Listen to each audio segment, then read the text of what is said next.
હવે વિદ્યાર્થી મિત્રો જોઈએ દાખલા નંબર 16 દાખલામાં આપણી પાસે છે -1 માંથી પસાર થતી રેખાની દિશા શોધો. દિશા શોધવાનો દાખલો હવે આપણી પાસે પહેલો આવે.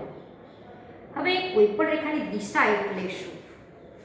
ધારો કે કોઈ રેખાનો ઢાળ શોધીએ ને તો એ ઢાળ ઉપરથી ખબર પડે કે આ રેખા આ દિશામાં જાય છે, એટલે કેટલો ઇન્ક્લાઇન બનાવે છે, ખૂણો બનાવે, એના ઉપરથી રેખાની દિશા ખબર પડે.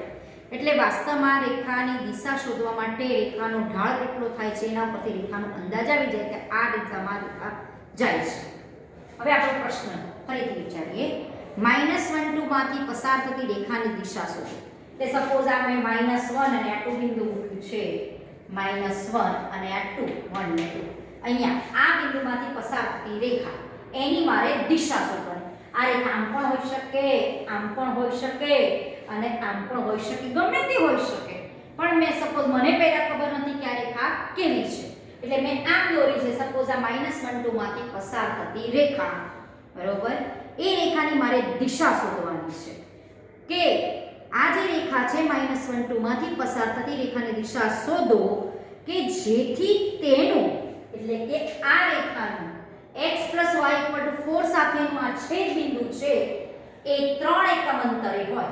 આટલું 3 એકમ અંતર હોય. હવે આ બિંદુમાંથી પસાર થતી રેખા એવી શોધવાની છે કે જે આ રેખા સાથેનું કે જેનું આ રેખા સાથેનું છેદ બિંદુથી અંતર 3 એકમ. એટલે હવે x + y = 4 રેખા એટલે x0 મૂકો એટલે y = 4 અને y0 મૂકો એટલે x = 4. તો એનો મતલબ કે આ 4 0 ને 0 4 માંથી પસાર થતી આ રેખા છે. બરાબર, મેં આ રેખા દોરી. હવે આ x + y = 4 રેખા અને આ -1 માંથી પસાર થતી રેખા એ બંનેનું છેદ બિંદુથી આ બિંદુનું અંતર 3 એકમ આપેલું છે અને આપણને પૂછ્યું છે -1 માંથી પસાર થતી રેખાની દિશા શોધો. રેખાની દિશા એ રેખાના ઢાળ ઉપરથી ખબર પડે. સપોઝ હું આવી કલ્પના કરું કે આ મારી રેખા છે, આ -1 માંથી પસાર થતી y અક્ષની સમાંતર રેખા પણ હોઈ શકે અને આમાંથી પસાર થતી આ રેખા કે આનું અંતર આનું છેદ બિંદુથી અંતર આ પણ હોઈ શકે, 3 એકમ હોઈ શકે. આમ પણ મારી રેખા હોઈ શકે. આ તો રેખા લંબાયેલી છે. જો આમ રેખા દોરું તો આનું છેદ બિંદુ આ રેખા સાથે મળે નહીં એટલે આપણે આમ રેખા દોરી છે. પણ હજુ મને ખબર નથી કે આ રેખા y અક્ષની સમાંતર હશે કે નહીં, x અક્ષની સમાંતર હશે કે નહીં. એટલે મેં કેવી રેખા દોરી? આ રીતે દોરી.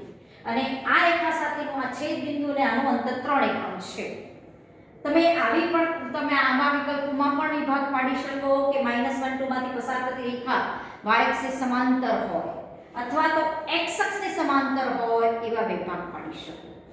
પણ આપણે અહીંયા પાડ્યા છે, કોઈ ભાગ પાડ્યા નથી. ધાર્યું શું? -1 માંથી પસાર થતી રેખાની મારે દિશા શોધવાની છે. એટલે એ દિશા રેખાના ઢાળ ઉપરથી ખબર પડે. રેખાનો ઢાળ કેવો મળે છે એના ઉપરથી ખબર પડે કે રેખા કઈ દિશામાં જાય છે. હવે આ રેખાની દિશા શોધવા માટે અને બીજું આપ્યું છે કે આ બિંદુમાંથી પસાર થતી રેખાની આ રેખાની દિશા શોધો કે જેનું આ રેખા સાથેનું છેદ બિંદુથી અંતર 3 એકમ. એટલે આ રેખા અને -1 માંથી પસાર થતી રેખાનું છેદ બિંદુ 2 B લીધું અને એ વચ્ચેનું અંતર આપણને 3 આપ્યું છે. તો અહીંયા શું લીધું? અહીં AB = 3, AB² = 9 થાય. અંતર સૂત્રનો ઉપયોગ કરો. x1 y1 x2 y2 અથવા x1 y1 x2 y2. તો x1 - x2 નો સ્ક્વેર, આને વિચારો x1 y1 ને x2 y2.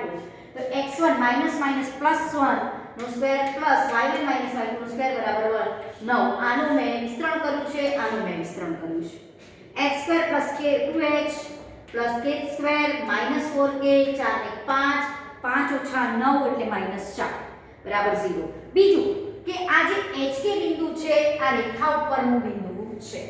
x + y = 4 રેખા ઉપર. એટલે રેખાના સમીકરણનું સમાધાન કરે.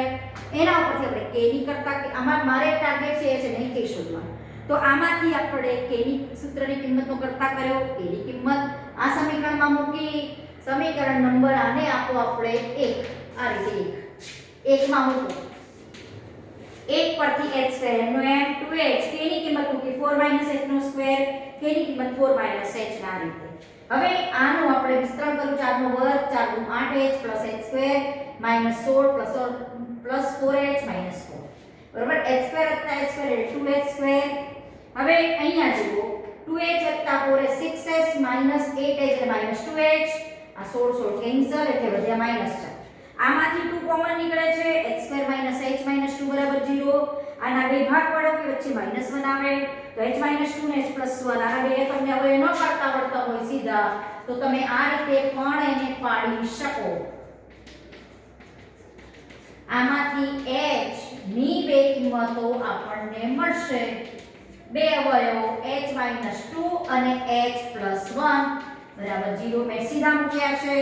h ની બે કિંમતો એક 2 અને એક -1. 2 મૂકો સમીકરણ 1 પરથી 2 મૂકો તો k 2 અને h - 1 મૂકો તો k બરાબર 5. એટલે આપણે જે b બિંદુના યામ ધાર્યા હતા એ બિંદુના યામ આવશે 2 2 અને -1 5. 2 2 h k -1 5. હવે આપણને પૂછ્યું છે કે આ રેખાની દિશા શોધો. -1 2 માંથી પસાર થતી રેખાની અમે AB દોરેલી છે. હવે AB ની મારે દિશા શોધવી હોય તો AB નો ઢાળ પહેલા શોધી કાઢો.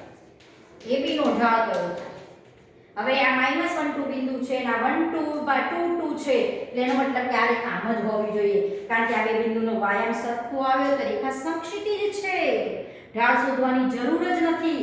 અહીંયા જુઓ a ના આયામ છે આપણી પાસે -1 2 અને b ના આયામ છે 2 2. તો આ રેખાનો ઢાળ તમે શોધશો તો એ 0 થશે. આનો ઢાળ શોધો. માંથી પસાર થતી AB નો ઢાળ માંથી પસાર થતી રેખા AB નો જો ઢાળ શોધશો તો y2 - y1 x2 - x1 એટલે સીધી આ રેખા y બરાબર 2 પ્રકારની જ હોય સમક્ષિતિજ રેખા એટલે શોધવાની જરૂરત જ નથી. એટલે આ રેખાનો ઢાળ 0 હોય એટલે માંથી પસાર થતી રેખા x અક્ષની સમાંતર એટલે કે સમક્ષિતિજ છે સમાંતર y બરાબર 2 છે. કઈ રેખા છે y બરાબર 2 એટલે કે x અક્ષની સમાંતર આ રેખાની દિશા કઈ થઈ -1 2 માંથી પસાર થતી રેખા આમ અહીંયા છેદશે. અહીંયા 2 અને 2 માં છેદશે અને આ બંનેનું અંતર પણ 3 એકમ થઈ જશે. પછી બીજું બિંદુ આપણને b તરીકે મળે -1 5. -1 5. હવે a બિંદુ આપણી પાસે છે -1 2 અને b તરીકે બે બીજો યામ મળે -1 5. તો અહીંયા જોઈ શકો છો કે આ બે બિંદુના એક્સિયમ સરખા છે. જે બે બિંદુમાંથી પસાર થતી રેખાના જો એક્સિયમ સરખા હોય તે હંમેશા શિરોલંબ રેખા હોય એટલે કે y અક્ષે સમાંતર હોય. માંથી પસાર થતી રેખા y અક્ષને સમાંતર એટલે કે શિરોલંબ રેખા હોય અને તે કઈ હોય x બરાબર -1 છે. આનો ઢાળ શોધો તો અવ્યાખ્યાયિત થાય y2 - y1 x2 - x1.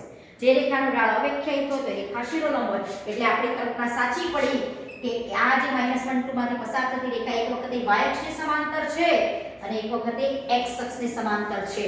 એટલે -1 2 માંથી પસાર થતી રેખાની દિશા x અક્ષને સમાંતર છે અથવા તો y અક્ષને સમાંતર છે અને એનું આ રેખા સાથેનું છેદ બિંદુથી અંતર 3 પણ જળવાય છે. તમે આ બે બિંદુનું અંતર શોધો તોય 3 થાય આ બે બિંદુનું અંતર શોધો તો પણ 3 થાય. કેમ? કારણ કે AB બરાબર 3 લઈને તો આપણે B બિંદુના યામ શોધ્યા છે એટલે ઓલરેડી 3 થાય જ. બરોબર.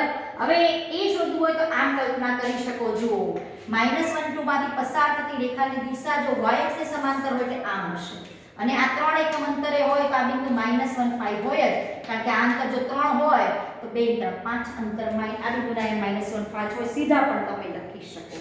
અને જો x અક્ષે સમાંતર હોય તો તમારે જો આ 3 એક આ 1 એકમ આ 2 3 તો અહીંયા તમને આ રેખા જે છે અહીંયા છે સીધું અહીંયા મળે 2 2 એટલે કે આ બિંદુમાંથી પસાર થતી રેખા x અક્ષને પણ સમાંતર હોઈ શકે. આ જવાબ ઉપરથી ખબર પડી. પહેલા તો ખબર નહોતી કે આ રેખા કેવી હોય આ રેખાની દિશા. એટલે રેખાની દિશા શોધવા માટે રેખાનો ઢાળ ઉપરથી રેખાની દિશા ખબર પડે. આ બે બિંદુમાંથી પસાર થતી રેખા AB નો ઢાળ શોધો 0 આવે તો y2 - y1 એટલે આ બે બિંદુના વાયામ સરખા છે એટલે રેખા સમક્ષિતિજ હોય. રેખા સમક્ષિતિજ હોય તો એ બે બિંદુના જે બે બિંદુમાંથી પસાર થતી રેખાનો જે ઢાળ હોય ને 0 છે. y2 - y1 2 - 2/2 + 1 એટલે 0 થાય. એટલે આ રેખા એ y અક્ષને x અક્ષને સમાંતર હોય એટલે કે સમક્ષિતિજ રેખા y બરાબર 2 હોય. આ બે બિંદુનો ઢાળ શોધજો તો અવ્યાખ્યાયિત થાય. જુઓ y2 - y1 એટલે 5 - 2 એટલે 3 અને નીચે x2 - x1 એટલે -1 + 1 એટલે 0. 3/0 એટલે અવ્યાખ્યાયિત રેખાનો ઢાળ અવ્યાખ્યાયિત થાય તો રેખા શિરોલંબ હોય એટલે આ બે બિંદુના એક્સએમ જો સરખા હોય તો કઈ રેખા હોય x બરાબર -1 હોય અને x બરાબર -1 રેખા એ y અક્ષની સમાંતર છે એટલે આ રેખાની દિશામાં તમારો જવાબ આવશે આ રેખા -1 2 માંથી પસાર થતી રેખા y અક્ષની સમાંતર હોય અથવા તો x અક્ષની સમાંતર હોય એટલે આકૃતિ પરથી પણ આપણે એનો વિચાર કરી શકીએ છીએ હવે દાખલા નંબર જોઈએ 16 દાખલા નંબર 16 તો આપણે જોયો 17મો દાખલો જોઈએ હવે જો એક આપ્યો છે 17મા દાખલામાં 17મા દાખલામાં આપણી પાસે જે રકમમાં છે એ વસ્તુનો ઉપયોગ કરી અને આપણે કંઈક શોધવાનું છે હવે કાટકોણ ત્રિકોણના કર્ણના અંત્ય બિંદુઓ 1 3 અને -4 1 છે 1 3 અને -4 1 -4 1 અને 1 3 આ x અક્ષ આ y અક્ષ -4 બતાવો છે એટલે મેં આટલું આ બાજુ લીધું -1 -2 -3 -4 1 2 3 પછી ઉપર 1 2 3 માઈનસ હવે જો પહેલું બિંદુ કયું કીધું -4 1 એટલે -4 અને 1 આ -4 અને 1 આ બિંદુ છે આના 1 અહીંયા 1 છે એટલે -4 1 કહેવાય આ બિંદુ